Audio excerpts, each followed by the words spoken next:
वहाँ पे कहीं पे एक ब्लास्ट हो गया था एंड सनाया जहाँ रहती थी वहाँ पे चौपाटी, सो उसके वो रोड पे तो फ्री फायरिंग हो रहा था. Don't even stand at your window because you never know आप कब उड़ जाओगे.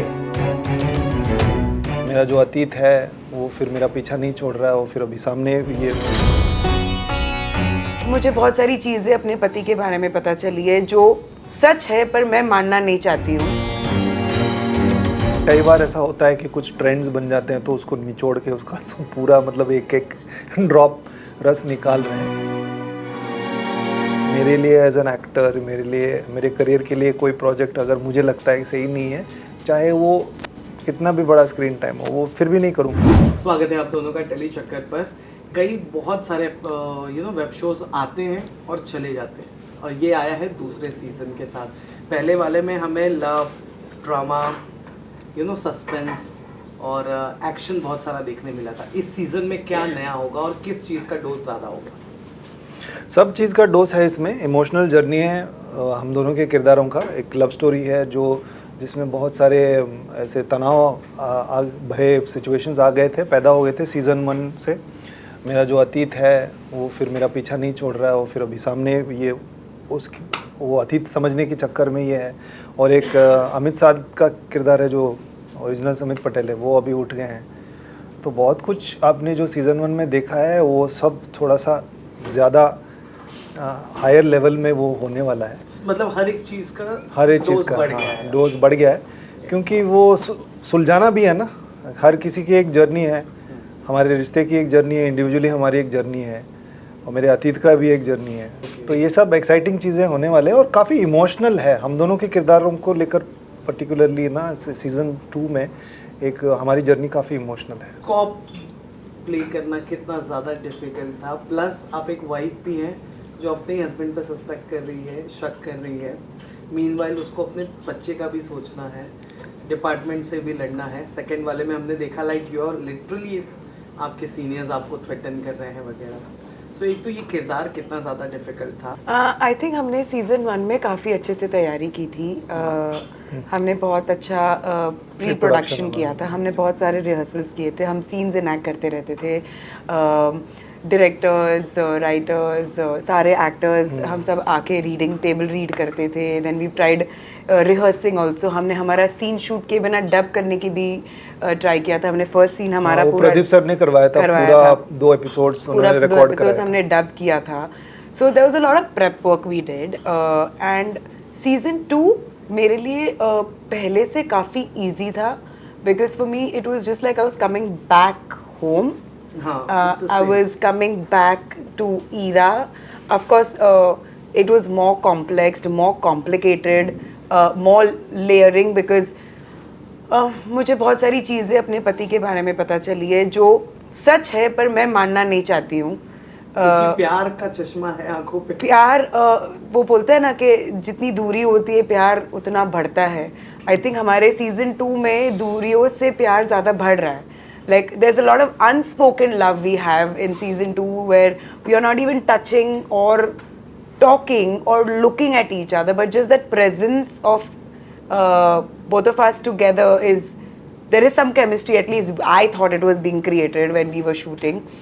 So season 2 मेरे लिए काफ़ी interesting रहा है and I've enjoyed it more than interesting, nervous. I've enjoyed the season 2. मतलब सीजन 2 में कुछ ज़्यादा challenges फेस नहीं नहीं काफ़ी challenges because you always want to up your game. You always and you always want to do better. So there is never to take a chill pill or relax because you've done season 1 and it's done well. You want to do better always. So वो effort तो लगता ही है, but it's just that the surroundings were comfortable, the set was comfortable, so वो अपने आप थोड़ा there was a lot of comfort between him and me also because अब हम एक सीजन शूट कर चुके थे, पूरा सीजन कर चुके हैं. तो we were just I was just more comfortable doing a scene with him versus अगर मुझे कोई नया सीन करना था नए लोगों के साथ, I would always be happy to do this because this was my comfort zone.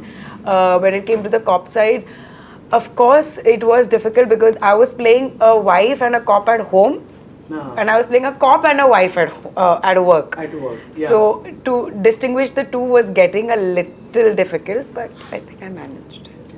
आपने फर्स्ट सीजन जब आया था तब आपने कहा था कि सीजन 2 जब बनेगा तब देख लूंगा कोरियन वर्जन। देख लिया या नहीं देखा कि अभी भी बाकी है देखना? नहीं देखा। सीजन 3 जब बन जाएगा तो मैं देख लूंगा कोरियन वर्जन। अच्छा, मतलब नहीं देखोगे आप।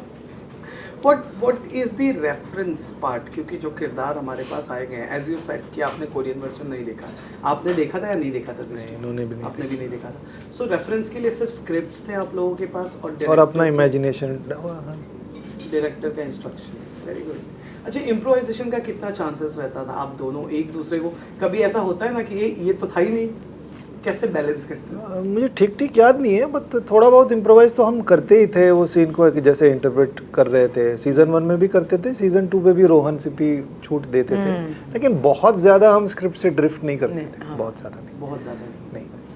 अच्छा, I also want to ask कि है ना, वेरी रेयर, वेरी रेयर, छोटी छोटी बातों पे, छोटी स्पेस को लेके या किसी चीज़ को, एक्शन को लेके। But also we were supposed to stick to it, because अगर हम कुछ अलग बोलते थे तो वी वर करेक्टेड।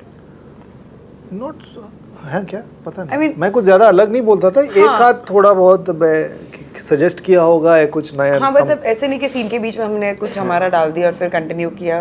उतना लिबर्टी नहीं लिया था। थोड़े बहुत एडलिप्स हो जाते हैं। इम्प्रोवाइजेशन सिर्फ एडलिबिंग ही नहीं होता। इम्प्रोवाइज आप ना वो स्पेस अपने ब्लॉकिंग के साथ में, आपके स्पेस के साथ में, आपकी जेस्टिकुलेशन, जिस तरह से आप वो स्पेस के साथ इंटरेक्ट करते हैं, और या जिस तरह से आप रिस्पॉन्स देते हैं दूसरे किरदार को, वहाँ पे भी हो सकता है। तो जहाँ पे अगर स्क्रिप्ट में लिखा होगा कि surprised by what you heard, लेकिन फॉर सम रीज़न आपको लगता है कि नहीं, मैं इसको छुपाऊंगा, मैं सरप्राइज नहीं होऊंगा, मैं अपने ये नहीं दिखाऊंगा, वो एक इम्प्रोवाइजेशन हो गया। मैं उदाहरण दे रहा हूँ, मैं ये नहीं कह रहा हूँ कि हमने किया। आपको सेकंड सीजन में यूनिफॉर्म पहनने मिला कि नहीं? क्योंकि फर्स्ट सीजन में I was dying to see you कि भाई अब तो यूनिफॉर्म सीजन 3 में पहनूंगी मैं। हाँ, सीजन 3 में लंदन में पहनना लंदन पड़ेगा। में। क्या सच में बन रहा है सीजन 3? हाँ, लंदन में बन रहा है। हमने Z5 ऑलरेडी सोहो में होटल बुक कर लिया सोहो में ऑलरेडी, और ओके। पैलेस वगैरह में कर रहे हैं शूट। केस वहाँ का है, बॉस्टन स्ट्रीट पे, बॉन्ड स्ट्रीट। बॉन्ड स्ट्रीट में नहीं है। अच्छा, ठीक है, आगे बढ़ेंगे। मैं भी लंदन ही बोल रहा हूँ। बॉन्ड स्ट्रीट इज इन हाँ है, लेकिन पैलेस नहीं है वहाँ पे। Buckingham palace. Is not on Bond Street. It's not on, but it is in London. Saint James palace, Buckingham palace, बहुत सारे पैलेस हैं वहाँ पे। ओके। अच्छा, मुझे ये बताइए कि अभी ना क्या हो रहा है, सिर्फ ओटीटी पर नहीं, टीवी पर भी कोरियन ड्रामास को अडॉप्ट किया जा रहा है, उनसे वहाँ से स्टोरीज इंस्पायर की जा रही हैं। सो एक तरह से अच्छा है कि स्टोरी टेलिंग की चीज़ें बदल रही हैं, अलग हो रहा है, बट कहीं ना कहीं ये यहाँ के टैलेंट को, यहाँ के राइटर्स को एक्सप्लोजर में कहीं रोक नहीं लग रहा आप लोग को, बतौर एक्टर, बतौर कलाकार? हो सकता है, कई बार ऐसा होता है कि कुछ ट्रेंड्स बन जाते हैं तो उसको निचोड़ के उसका पूरा मतलब एक एक ड्रॉप रस निकाल रहे हैं। ऐसा शायद हो सकता है कि कई सारे जो भी राइटर्स इन अडेप्टेशंस को कर रहे हैं तो वो भी वही हैं कि जो ओरिजिनल कंटेंट बनाना चाहते हैं। ऐसा हो सकता है, कुछ मायने तक सही है कि ओरिजिनल जो करना चाहते हैं। लेकिन आप कह रहे हैं ना, जैसे टीवी में भी बन रहा है, तो मैं देखता नहीं हूँ टीवी, तो मैं एक्चुअली इस मामले में जवाब देने लायक नहीं हूँ, क्योंकि मुझे पता नहीं है एग्जैक्टली क्या हो रहा है। बट मेरा कहने का मतलब इतना था कि कभी कभी ट्रेंड्स ऐसे बन जाते हैं और हर कोई जिसको फॉलो करना होता है, हाँ, तो वो भी मतलब ट्रेंड को फॉलो करना अच्छी बात भी होती है, लेकिन एक हद के बाद वो डिटरमेंटल भी हो जाता है। हो सकता है कि थोड़ा बहुत, लेकिन मुझे नहीं लग रहा कि ओटीटी स्पेस में कि इतना ज़्यादा, टीवी के बारे में पता नहीं, ओटीटी स्पेस में इतना ज़्यादा हो रहा है कि ओरिजिनल कंटेंट बन ही नहीं रहा। ऐसा नहीं है, ऐसा नहीं है। What do you feel? आज भी थोड़ा बहुत टीवी तो आप फॉलो करते हो? Of course, and I think there is no harm in trying and doing an adaptation, because we've also done that and it's done well. Of course, आप जब एक adaptation करते हो तो आप बहुत सारे changes भी लाते हो, because you make it how your country wants it. You Indianize it, you add your nuktas to it, and you add your celebrations and your touches and your festivals and your experiences. True. So I think हाँ, मोटा story वो होता है, like even if you see Flower of Evil, our show, it is an adaptation, but हमने बहुत कुछ change किया है। सीजन 2 में तो हमने बहुत ज़्यादा चेंज किया है। हमने एक मोटा स्टोरी वो रखा है, but then we've Indianized it and we've made it spicy and मसालेदार according to what our viewers want. और मोदक भी है। मोदक भी है। अच्छा, है मोदक? हाँ है। ओके अच्छा, आप दोनों ने अपने पर्सनल लाइफ में कभी किसी ऐसे सीरियल किलर के बारे में सुना एंड देन बहुत ज़्यादा ट्रॉमेटाइज हो गए हो कि यार 2-3 दिन तक वो जोन से निकले ही नहीं? कोई ऐसी डेंजरस कहानी जो इतनी ज़्यादा पॉपुलर नहीं है? आई थिंक मैं सिर्फ डर गई थी जब वो टेररिस्ट अटैक हुआ था. That was the only time I remember because I was at work and I had to come back alone and there were some rumors being spread that road पे द टेररिस्ट घूम रहे और किसी के भी गाड़ी में बैठ रहे हैं, you know all of that, because वो एक गलत ब्लास्ट हो गया था पार्ला हाईवे पे. So I remember that very clearly that we were सारे ब्लास्ट गलत थे. हाँ, सारे ब्लास्ट गलत थे, गलत जगह पे जहाँ पे हाँ अच्छा वैसे हाँ ओके अंडरस्टूड. बट तो उस टाइम पे मैं थोड़ा डर गई थी and then I remember they were expecting us to go and shoot the next day. And the main people were not going to be there. Only the actors are going and shooting. So I was a little scared. And those 3 days, I think I was a little traumatized. What show was that? दिल मिल गए. यार मैं बच गया क्योंकि मैं बेरोजगार था वो टाइम पे. मैं बस आया ही था. मतलब हमारे साथ दूर दूर तक कोई नाता नहीं था. But it's just that because वहाँ पे कहीं पे एक ब्लास्ट हो गया था एंड सनाया जहाँ रहती थी वहाँ पे चौपाटी, सो उसके वो रोड पे तो फ्री फायरिंग हो रहा था. So it was like don't even stand at your window because you never know आप कब उड़ जाओगे. So वो सुन के and you know just the thought that anybody can enter, and I remember all my friends telling me अगर कोई corp के कपड़ों में भी होगा तो गाड़ी मत खोलना, don't pick up anyone, don't drop anyone, just go straight home.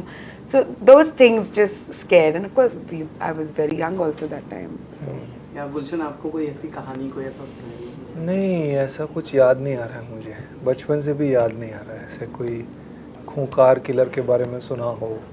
एक फैसिनेशन ज़रूर रहता है, इसलिए ऐसी कहानियाँ भी फैसिनेटिंग लगता है लोगों को.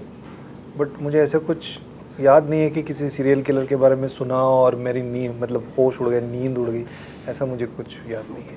आखिरी सवाल दृष्टि के लिए बहुत डिफिकल्ट होगा शायद. उफ्स. Who was the very comfort and easy go actor, Gulshan or Dino? ओ और Dino. Yeah. Oh my God. ये तो मैं Because वो जो Out of syllabus था है. ना, Emperor was like wow. यार मैं ही हूँ.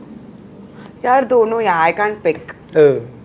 Come on, no, I genuinely can't pick. He's from Bangalore ना.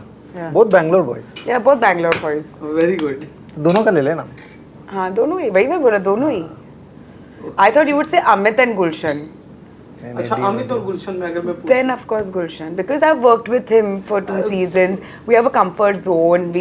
Okay. I mean, very not guarded when we are around each other because it's just I know him. As an actor जब आपको कोई script approach की जाती है तो do you guys जब आपके कैरेक्टर को सुनते हो तो स्क्रीन स्पेस मैटर करता है आप लोगों के लिए कि कैरेक्टर इम्पैक्टफुल हो, वो ज़्यादा बेटर है? डिपेंड्स, लेकिन ज़्यादातर नहीं.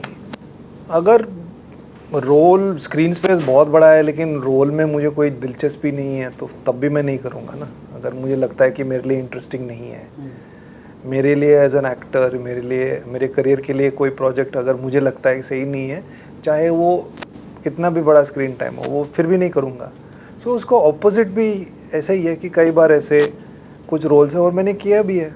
जैसे मेरी एक सीरीज़ आई थी अभी, उसमें स्क्रीन टाइम ज़्यादा नहीं है लेकिन लोगों को वो किरदार बहुत पसंद है, आत्माराम का, गंजन गुलाब. Even बधाई दो में 6 मिनट 6.5 मिनट का कुछ रोल है.